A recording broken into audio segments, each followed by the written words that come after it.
1997 was a pivotal year for pro wrestling.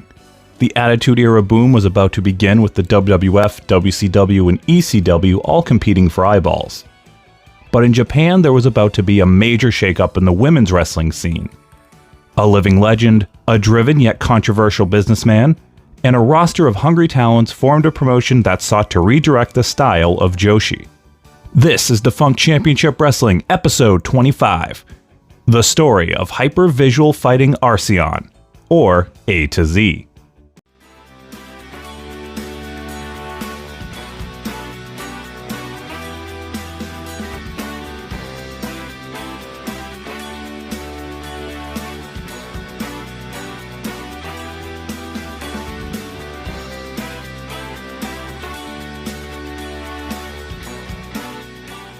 Women's wrestling in Japan, or Joshi, has gotten pretty popular here in the States over the last few years.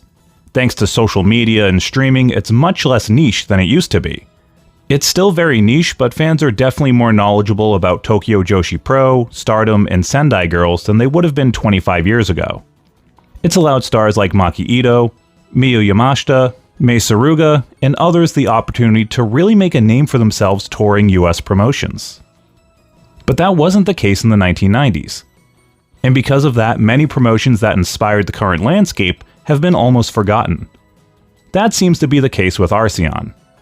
In August 1997, as the popularity of women's wrestling in Japan began to wane, the top women's promotion, All Japan Women's Pro Wrestling, started to crumble rapidly. With the promotion collapsing, one of its top stars, Aja Kong, decided to leave the company and become a freelancer. Aja Kong was born Erika Shishido on September 25, 1970. She was the child of a Japanese mother and an American GI. When Erika's grandparents discovered the relationship was with a black man, they shunned the young family. A short time later, her parents split up. Being mixed race in Japan at the time caused a lot of hardship for her. She was bullied relentlessly, and all that bullying obviously led Erika to search for some sort of outlet to channel her anger. That's when she discovered the Crush Gals. In 1984, the Crush Gals were an absolute phenomenon in Japan. They escaped the wrestling bubble and were everywhere. That's how Erika discovered and fell in love with pro wrestling. 2 years later, in 1986, she attended an AJW open call for wrestling training. Of 2,000 women and girls that showed up, it was 16-year-old Erika Shishido who was picked to be trained by the promotion. She stood out to them with her size and strength. They named her Aja Kong. The rest is history. While Aja Kong was striking out on her own, AJW office employee Rossi Ogawa was becoming unhappy in the promotion as well. Ogawa got his start in the business taking ringside pictures for wrestlers in the Japanese magazines, similar to Jim Cornette and Paul Heyman. Eventually, he would join the All Japan Women's office, working in various roles. He's allegedly the reason why AJW embraced home video. He pitched the idea, touting WWF's success with it in America, and sold the upper brass on the idea. Within a few years, Ogawa had started booking buildings for AJW. But he really wanted to book the promotion. When it became obvious to Rossi that it wasn't going to happen with AJW, he left the company and convinced some AJW wrestlers to quit alongside him. Later in the year, Rossi Ogawa would join forces with Aja Kong to form their own promotion, Hyper-Visual Fighting ARSION. Ogawa would run the business side, and Kong would book the promotion. Over the next several months, other talents would jump from AJW to ARSION. ARSION took their time before running their first event. This off period would be used for Mariko Yoshida to train the roster in the company's new style of Joshi at the promotion's dojo. ARSION would shy away from the typical Joshi style of hard strikes and big suplexes, and present a style that combined traditional wrestling with a lot of shoot-style grappling, unique submissions, and a little lucha mixed in. The roster would go to weekly battle arts and pancrase shows as well as travel to train in Mexico. The rookies also had the traditional duties in Japan at the time. They set up the ring for the show, carried bags, and even did the laundry of the senior wrestlers. This style was seen as a great direction, since it meant the more experienced talents could extend their careers with less bumps, and newer talents wouldn't start their careers being dropped on their heads every night. It also meant injuries all around would hopefully be less frequent. That's not to say they didn't have those hard strikes and head drops. It was just much less frequent. Still awesome though. The promotion held its first event in February 1998 titled Virgin. The first show, of course, featured the company co-founder Aja Kong, as well as former All Japan women's talents like Mariko Yoshida, Rai Tamada, Yumi Fukawa, and Candy Okatsu. They also had former Ladies Legend Pro Wrestling competitors Michiko Omakai and Miko Futagami. Rossi Ogawa was even able to get Reggie Bennett to return to Japan after she took a break to try and make something happen in the US. According to Reggie, the concept of the promotion focusing on submission wrestling was a fresh idea, and it was one of the things that appealed to her and got her on board. I assume that it was also appealing to fans, as the first show was a success. They sold out the iconic Kokorian Hall with a crowd of 2,200. The overall opinion being that the roster worked hard to prove that they were more talented than they'd been previously given the chance to show. They were out to prove themselves. In the spring of '98, ARSION brings in Lady Metal from Mexico, and the ARSION Dojo helps train the daughter of a Lucha Libre legend, when Fabi Apache, daughter of Gran Apache, gets her start in ARSION. Her sister Mary would soon join from AAA. It's around this time when Rossi Ogawa starts to get more involved in the booking of the shows. We get more luchadors, and there's more bikini stuff and all the other Rossi Ogawa hallmarks. After all, that was the whole reason he left All Japan Women's. Over the first several months of the promotion's life, they ran several shows a month with pretty decent attendance numbers, usually over 1,200 depending on the venue.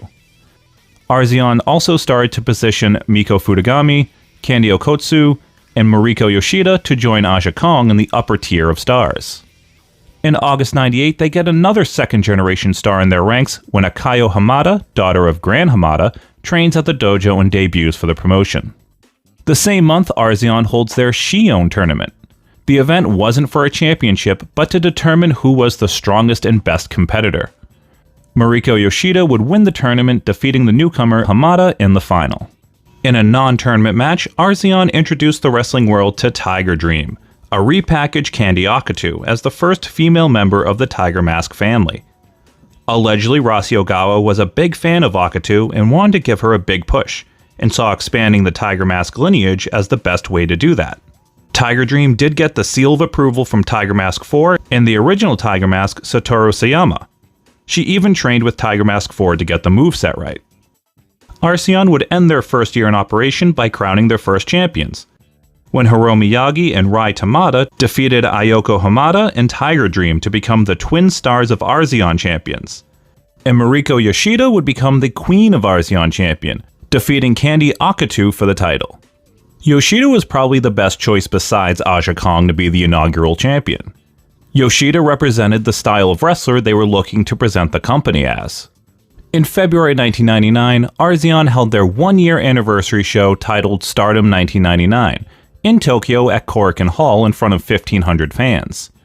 The celebration featured a stellar main event of Mariko Yoshida defending her championship against Hiromi Yagi. It's a super intense match from the very beginning. It's extremely competitive, and the way they work to the big submission attempts and the big moves is fantastic. The crowd gets into it and really let Yoshida and Yagi take them on a ride.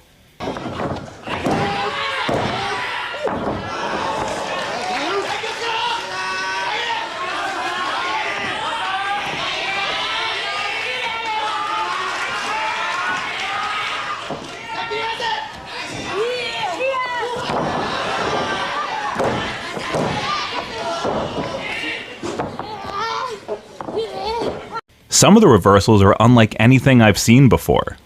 They spend about 12 minutes building the tension and save all the big moves and real strong style stuff for the last 7 minutes. And it's all good.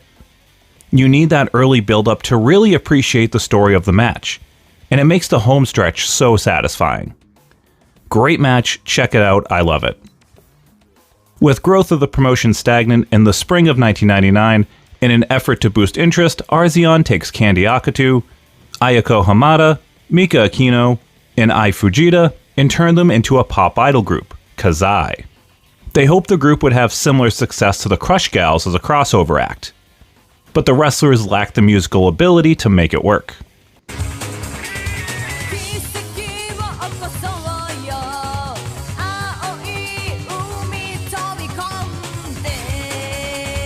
ARSION would also run their ARS tournament, or ARS tournament. What's a pirate's favorite tournament? The ARS tournament.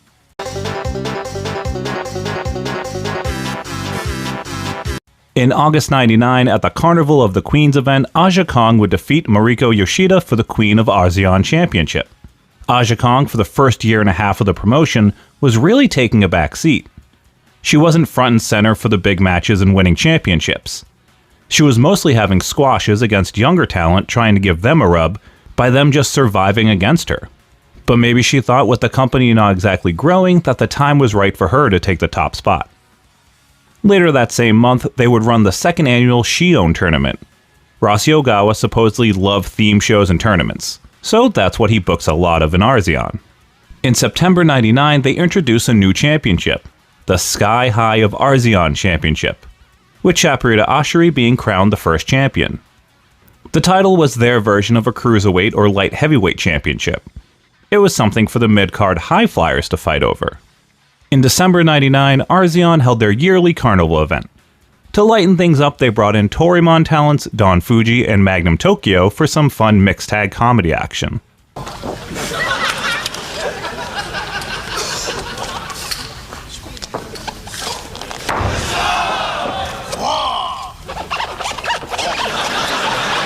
However, the same show featured a brutal main event for the twin stars of ARSION tag titles, pitting the champs Akino and Ayako Hamada against LCO, Ichiko Mita, and Mima Shimoda. The challengers beat the crap out of the champions, but Akino and Hamada refused to stay down. And at the end, a flood of emotion as they're able to overcome and retain. It's incredible. Throughout 2000, the in-ring style starts to shift away from what ARSION had established as their style to the usual Joshi style with a quicker pace and bigger moves. By the summer of 2000, the girl group Kazai was a proven failure, so ARSION refocused on making Ayako Hamada a singles star. Hamada got a big push through the year, winning several accolades. She won the Sky High of ARSION tournament in July, defeated Mary Apache for the Sky High Championship in August, won the Shion 2000 tournament in September, won the Twin Stars of ARSION Tag League tournament with her sister Sochil in October, and she finished the year by winning the Queen of ARSION title from Aja Kong in December. This was a massive, massive push for her at only 19 years old. Aside from the rise of Ayako Hamada, 2000 wasn't a very eventful year. They held a bunch of tournaments, like in March 2000 on a joint show with Battle Arts that featured a mixed 6-person tag tournament. They would hold a second joint show with Battle Arts in May. This time it was the P-Mix Grand Prix, a mixed tag team tournament.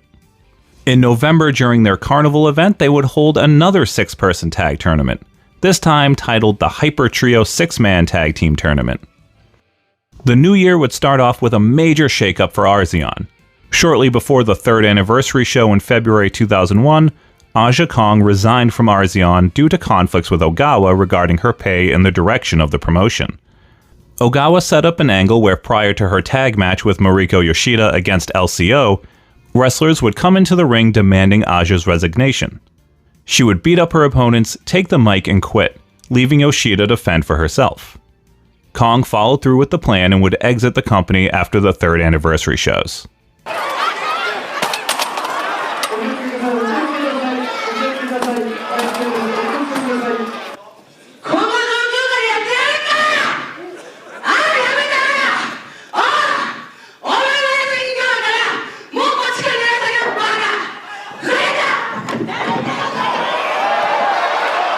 Two months later, Kong sued Rossi Ogawa for false advertising her for shows she absolutely was not appearing on. In June 2001, Ogawa would bring in former Crush gal Lioness Asuka as the new booker. With Lioness as booker, the promotion again pivoted its in-ring style to have more story-driven matches, and to have more comedy characters. She also positioned herself as the top star, with her friends in LCO not far behind in the hierarchy. By the summer of 2001, crowds had dwindled from 1,000 to, on some occasions, 3,000 fans, to below 800 pretty consistently. The Hamada experiment failed to grow the fan base, and her reign would end at ARSION Carnival 2001 in November, when she lost the title to Lioness Asuka. The show was the promotion's largest crowd in quite some time, attracting around 3,400 fans. The card also featured Debbie Malenko and the ARSION debut of Manami Toyota. I think that's where most of the credit can go. In January 2002, Ayako Hamada announces that she is leaving ARSION. Supposedly, Hamada felt like she was being pushed out from the moment Lioness Asuka took over booking, and her title reign being blamed for the company's lack of growth was the tipping point for her to leave. In June, some new North American talent would debut with cheerleader Melissa and Taylor from Tough Enough coming in as a heel tag team. Pretty interesting tandem. Even with new talents, a new booker, and a new top champion in Michiko Omakai, the promotion continued to struggle throughout the rest of 2002. At some point in 2003, Rossi Ogawa sues Aja Kong for damages related to her leaving the company. Kong countersued for unpaid wages and was awarded 6.7 million yen. ARSION would get potentially a new start in June of 2003 when Ogawa sells the company to former AJW star Yomika Hota. The promotion's name also changes to Major Girls Fighting A to Z, or just A to Z for short. A to Z would continue to bring in new talents through the summer like Allison Danger, April Hunter, and Sarah Del Rey. In November, A to Z replaces the Queen of ARSION as the top title when they introduce the A to Z World Championship. Of course, there was a tournament ultimately won by Momo Nakanishi when she defeated Mariko Yoshida. The new guard conquering the old guard. To further establish their new identity, A to Z would see a lot of roster changes throughout 2004. In March of that year, Kana makes her debut as Kanako Yurai. Yep, that's WWE's Asuka. I believe this was her pro debut. In July, Amazing Kong debuts at the A to Z first anniversary show. The following month, A to Z held a retirement show for Rai Tamada, who had been with the promotion from the very first show. The promotion continued to struggle with attendance in 2004 and into 2005, so the changes keep coming in 2005. Starting in January, Manami Toyota becomes a regular for A to Z. Obviously, as a freelancer, she worked elsewhere like AJW and JWP, but she worked a surprising amount of A to Z events throughout the year. She may have been almost 20 years deep into her career at this point, but she was still such an icon in Joshi, an absolute pioneer of the sport. So it's a no-brainer to bring her on board if you can. In April, the young upstart Natty Neidhart and the legendary Dump Matsumoto appear for the promotion.